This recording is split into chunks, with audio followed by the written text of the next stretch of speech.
प्यारे साथियों, आप सभी का हमारे चैनल पे बहुत बहुत स्वागत है।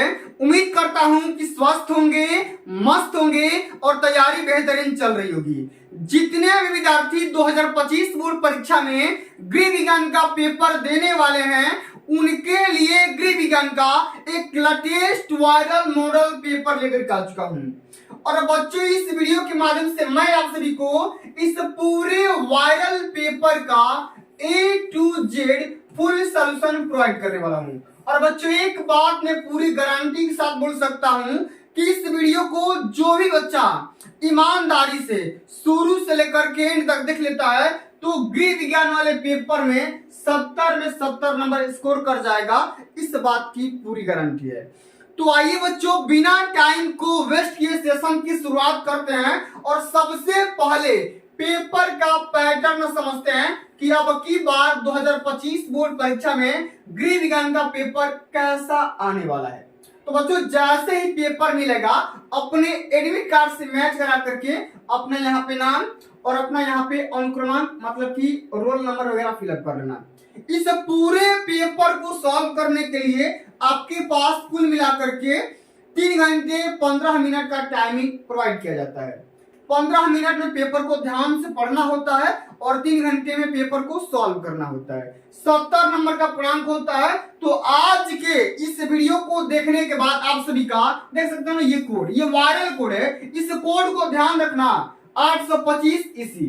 पूरा मैं गारंटी दे सकता हूं कि 70 में 70 लाओगे। बस खाली वीडियो को एंड तक देख लेते हैं। तो चलिए, सबसे पहले बच्चों एक एक निर्देश को ध्यान से पढ़ते हैं, उसके बाद पेपर को तो भैया चुटकियों में सॉल्व करेंगे। ठीक है, आराम से समझिएगा। हमारा नोट लिखा गया है कि प्रारंभ के 15 मिनट परीक्षार्थियों को प्रश्न पत्र पढ़ने के लिए निर्धारित है। यानी कि शुरू में जो भी आपके 15 मिनट दिए जा रहे हैं उसमें क्या करना, पेपर को ध्यान से पढ़ना है। अच्छा, पेपर को जब ध्यान से पढ़ेंगे तो आपको आइडिया लग जाएगा कि कौन सा क्वेश्चन आ रहा है, कौन सा क्वेश्चन नहीं आ रहा है और किस क्वेश्चन कितना टाइम देना है, नहीं देना है, सब कुछ आपको आइडिया लग जाता है। निर्देश में बोला जा रहा है कि सभी प्रश्न हल करना अनिवार्य है, एक भी क्वेश्चन को छोड़ना नहीं है। और बच्चों, ये जो प्रश्न पत्र होगा, पेपर होगा, 2 खंडों में डिवाइड होगा, खंड अ और खंड ब। बात करेंगे खंड अ में 1 अंक के 20 एमसीक्यू, 20 बहुविकल्पी प्रश्न पूछे जाएंगे जिनका उत्तर OMR आंसर शीट पे देना होगा। और बच्चों, OMR को फिलिंग करने के लिए आपको ब्लू या ब्लैक पेन का इस्तेमाल करना है और किसी भी प्रकार का इरेजर या व्हाइटनर का इसका इस्तेमाल नहीं करना है। और बात करेंगे जो भी आपका क्वेश्चन होंगे उसके सामने उसका अंक दे दिया गया है, कौन सा क्वेश्चन कितने नंबर का है। और खंड ब जो होगा बच्चों 50 नंबर का रहने वाला है। तो मैं आप सभी को खंड अ भी बताऊंगा, साथ में खंड ब का भी सलूशन बताने वाला हूं। परेशान होने की कोई बात नहीं है। और पीडीएफ कहां से मिलेगा, कैसे मिलेगा, इसके लिए आप लोग परेशान मत हो जाना। ठीक है, सब कुछ बता दूंगा वीडियो के एंड में। चलिए, हमारा पहला क्वेश्चन पूछा गया मेरे भाई कि 7 लीटर दूध का दाम 420 रुपया है, तो 1 लीटर दूध का मूल्य या दाम क्या होगा। ठीक है, तो देखो 7 लीटर दूध का दाम कितना है, 420 रुपया। 7 लीटर दूध का दाम, ठीक है, कितना है मेरे भाई, 420 रुपया। अब आपको क्या करना है, 1 लीटर दूध का दाम निकालना है। तो हम क्या करेंगे, 420 में से 7 से डिवाइड कर देंगे। कितना आ जाएगा, 7 6 का 42, यानी कि 60 लीटर, 60 रुपया प्रति लीटर। भाई दूध तो बहुत महंगा है। ठीक है, सही बात है। तो कितना आ जाएगा, डी ऑप्शन बिल्कुल यहाँ पे राइट आंसर हो जाएगा। सारे क्वेश्चन को इसी अंदाज में समझने का प्रयास करेंगे, बिल्कुल हेजिटेट नहीं होना है। ठीक ना। चलिए, सेकंड क्वेश्चन पूछा गया कि गिफ्ट चेक में रुपए की राशि होती है, मतलब हम किसी को गिफ्ट करते हैं तो कितना रुपया देते हैं चंदा के तौर पे, बताओ। 30 रुपया, 25 रुपया, 50 रुपया या 21 रुपया। तो बच्चों, बात करेंगे तो गिफ्ट चेक में जो भी धनराशि दी जाती है वो 11 या 51 या 21, 101 या 151 या 201 या 501, इस प्रकार की राशि दी जाती है।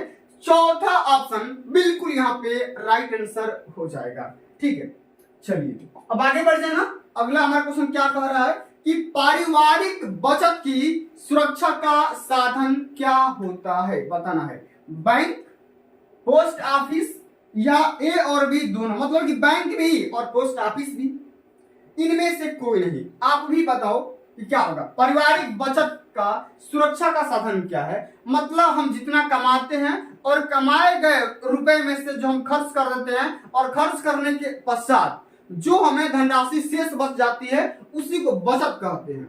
और बचत हम कहां कहां जमा करते हैं, सबसे पहले तो भैया बैंक में जमा करेंगे, उसके बाद कहां कर सकते हैं, पोस्ट ऑफिस में भी जमा कर सकते हो, ठीक ना। तो दोनों ऑप्शन बिल्कुल यहाँ पे राइट आंसर हो जाएंगे मेरे भाई, ठीक है। चलो आगे बढ़ जाते हैं। अगला हमारा जो यहाँ पे क्वेश्चन पूछा गया है, ध्यान से समझिएगा कि जल से फैलने वाले रोग का नाम बताइए। मतलब कि जल से कौन कौन से रोग फैलते हैं, चार ऑप्शन दिया गया है, पेचिश, अतिसार, हैजा या इनमें से सभी। तो देखो जल के माध्यम से फैलने वाले जो रोग होते हैं वो होते हैं हैजा। क्या हो जाएगा, हैजा हो जाएगा। तो सी ऑप्शन यहाँ पे बिल्कुल राइट आंसर हो जाएगा, ठीक है। चलिए अब आगे हम बात करेंगे मेरे भाई। 5वां नंबर क्वेश्चन क्या कह रहा है कि टिटनेस रोग के जीवाणु पाए जाते हैं। मतलब देखो टिटनेस रोग के जीवाणु किसमें पाए जाते हैं बताओ, मिट्टी में, गोबर में, लोहे जंग लगे लोहे पर या इनमें से सभी। तो मेरे भाई बताओ टिटनेस, टिटनेस की सुई जानते हो ना, लगवाई भी होगी। हम करते क्या है, कभी कभी ऐसी गलतियां कर देते हैं जो हमारा हाथ पैर कट जाता है लोहे से बनी वस्तु पे। तो ये देखो जो भी वस्तु जिसपे जंग लगा हुआ है उसी पे क्या होगा भाई, टिटनेस रोग के जीवाणु पाए जाते हैं। सी ऑप्शन यहाँ पे बिल्कुल यहाँ पे राइट आंसर हो जाएगा मेरे भाई, ठीक है। चलिए आगे बढ़ जाते हैं। अगला हमारा क्वेश्चन क्या कह रहा है कि जल का रासायनिक सूत्र बताइए। जल का केमिकल फार्मूला क्या होता है मेरे भाई, क्या होता है बता दो।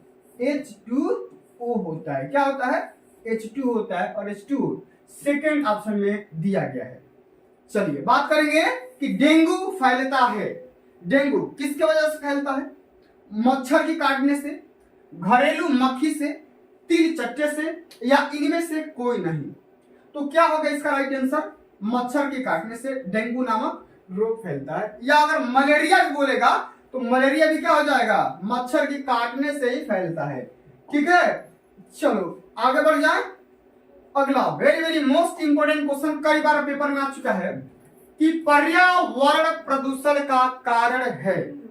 मतलब कि पर्यावरण प्रदूषण किसके वजह से होता है, नगरीकरण, वनों की कटाई, औद्योगिकीकरण या इनमें से सभी। तो बिल्कुल बेशक इसका राइट आंसर होगा इनमें से सभी। क्यों, क्योंकि देखो पर्यावरण प्रदूषण होने का जो वजह है नगरीकरण, यानी कि वनों को काट करके नगर बसाया जा रहा है, कंपनियां चलाई जा रही है। तो भाई कंपनियां चली गई तो जाहिर सी बात है वहां से धुएं वगैरह निकलेंगे, पॉल्यूशन वगैरह होगा, पर्यावरण हमारा दूषित हो जाएगा। वन की कटाई करेंगे तो हमें स्वच्छ हवा नहीं मिलेगी, यहाँ से भी दिक्कत होगा। और मैंने बता दिया औद्योगिकीकरण, इसका मतलब कि कंपनियों को बसाना, ठीक ना, यानी कि उत्थान करना, तो यहाँ से भी दिक्कत होगा। यानी कि इनमें से सब इसका राइट आंसर हो जाएगा।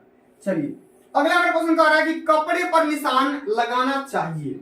कपड़े पर निशान किससे लगाना चाहिए बताओ, फ्रेंच चाक से, मिल्टन चाक से, पेंसिल से या सफेद चाक से। तो मेरे भाई बताओ कपड़े पर जो दर्जी होता है, देखो ये कपड़ा जो सिलाई होता है इसको बढ़िया से फिटिंग किया जाता है, ठीक है, और चाक से निशान लगा करके पूरा इसको सिला जाता है। तो कौन सा चाक से सिलाई किया जाता है या निशान लगाया जाता है, तो मिल्टन चाक से। कौन सा चाक होता है, मिल्टन चाक। सेकेंड ऑप्शन यहाँ पे बिल्कुल राइट आंसर हो जाएगा। चलिए आगे बढ़ जाते हैं। अगला हमारा क्वेश्चन कह रहा है कि घर में वस्त्र सिलने से बचत होती है। जब घर में सिलाई होगा तो किस चीज की बचत होगी, धन की। बिल्कुल सही बात है, जब घर में ही काम हो जाएगा तो दर्जी को पैसा नहीं देना पड़ेगा, पैसा को हम नवरात्रि में मेला घूमेंगे। चलो वस्त्र की भी बचत हो जाएगा, जो ही फालतू के कपड़े लगते हैं वो नहीं लगेंगे और हमारे यूज में आ जाएंगे। समय की भी बचत होगा, जब मन करेगा हम अपने हिसाब से कपड़ा सिल सकते हैं। तो समय की, धन की और वस्त्र की, इनमें से सभी की बचत हो जाएगी। डी ऑप्शन बिल्कुल यहाँ पे राइट आंसर हो जाएगा। चलिए आगे देख लेते हैं। कह रहा है कि सब्जियों को धोना चाहिए, काटने के बाद, छीलने के बाद, काटने छीलने के पहले या कभी नहीं? बताओ।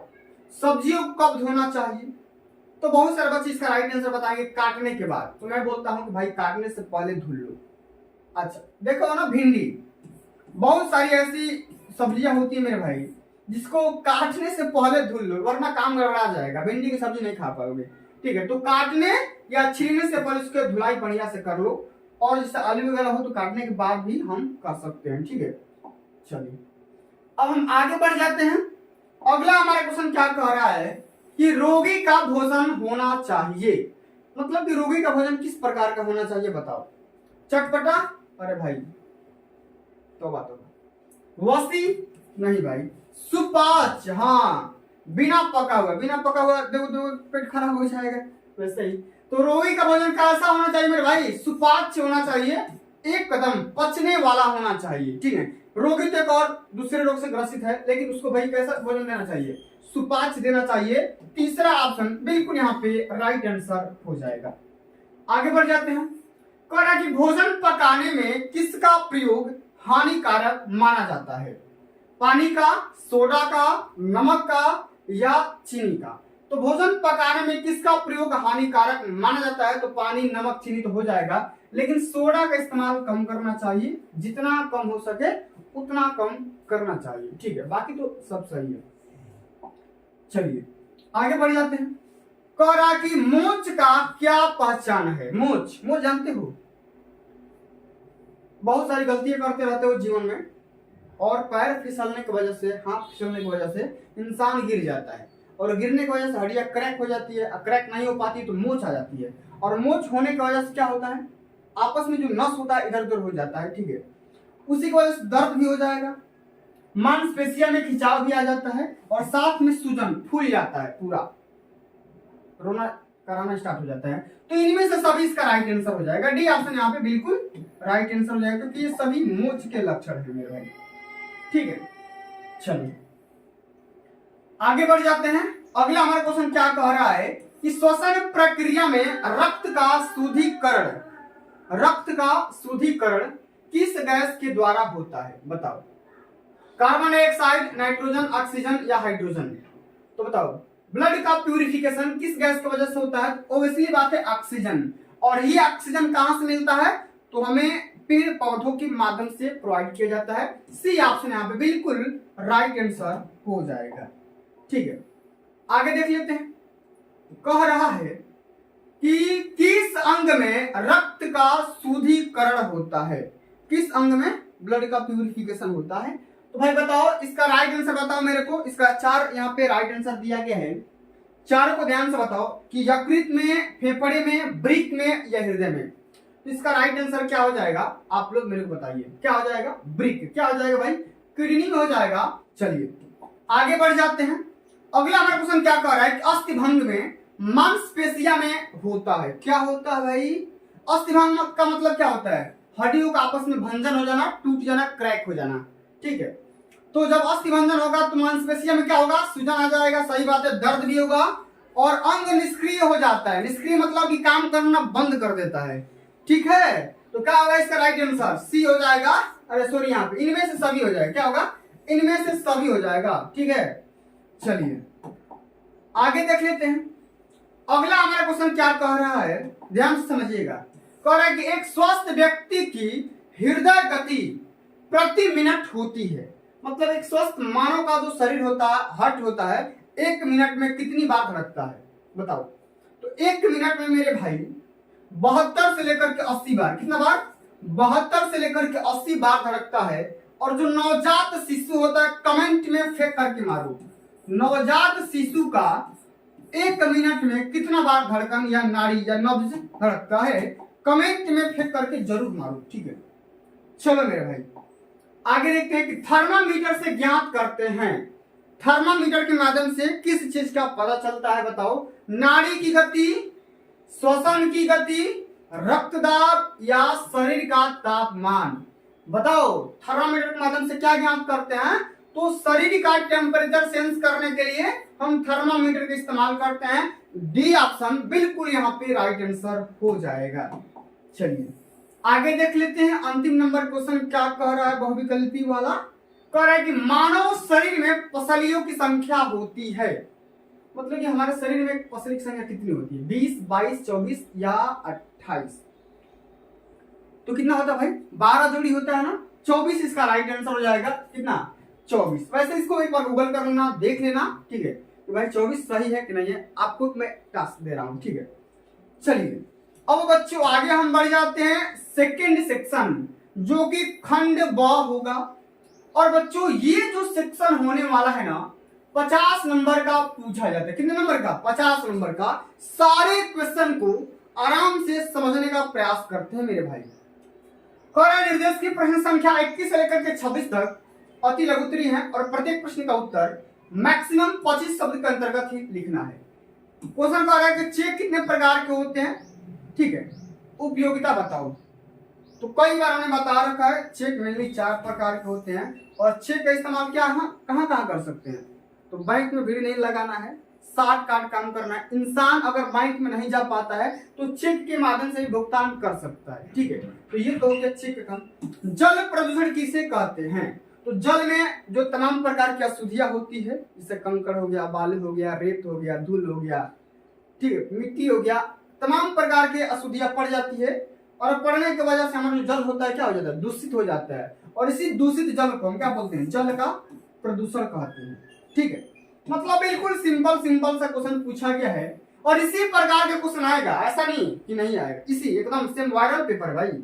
आपको मैंने क्या बताया, वायरल पेपर है, ठीक है। चलो कह रहा है कि हाथ सिलाई के 4 टांकों के नाम लिखिए। कौन कौन से टांके होते हैं उसका नाम बस खाली लिख दो, 2 नंबर यहां से पक्का मिल जाएगा। रोगी को देने वाले विभिन्न तरल आहारों के नाम लिखिए। कौन कौन सा हो सकता है, जूस हो सकता है, ठीक है, कई प्रकार के यहाँ पे नाम हो सकते हैं। अस्थिभंग और मोच में क्या अंतर होता है। अस्थिभंग मतलब हड्डी आपस में क्रैक हो जाती है, टूट जाती है, सूजन आ जाता है, दर्द होता है, मांसपेशियों में खिंचाव आ जाता है। और मोच का भी वही है, लेकिन इसमें हड्डियां क्रैक नहीं होती है, नस का इधर से उधर हो जाता है, ठीक है। चलिए अगला क्वेश्चन कह रहा है स्पंज किसे कहते हैं, इसकी कब आवश्यकता पड़ती है। स्पंज मतलब पोछाव करना, ठीक है, बारी बारी से नहलाना, ठीक है, मतलब पोछा लगाना ऐसे ऐसे, ठीक है। इसकी कब आवश्यकता पड़ती है, जब इंसान नहा नहीं पाता है, या टूट जाता है कोई अंग, ठीक है, या दर्द होता है, तमाम प्रकार की विधियों में इसका इस्तेमाल किया जाता है, ठीक है। चलिए अब आगे देख लेते हैं 27 से 31 तक जो क्वेश्चन होंगे लघुत्तरी होंगे, 50 शब्द में लिखना होगा, 4 नंबर का क्वेश्चन होगा। कह रहा है कि 4 लाभ बताइए। अरे भाई ये क्या है, क्वेश्चन तो मिसमैच हो गया, कोई नहीं। कह रहा है